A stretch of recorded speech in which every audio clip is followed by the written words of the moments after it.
Ngunit ang nakikinig ng aking mga salita at hindi nagsasagawa nito ay katulad ng isang taong nagtayo ng bahay na walang pundasyon. Bumaha, nadaanan ng tubig ang bahay na iyon, at pagdakay bumagsak, lubusang nawasak ang bahay na iyon. Ano po ang ibig sabihin doon?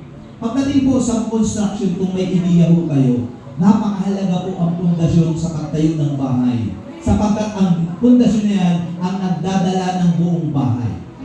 Ha?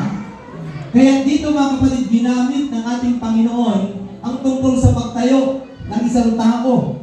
At ang pundasyon niya mga kapatid kay Kristo ay ang pakikinig kay Yahweh El Shaddai. Sapagkat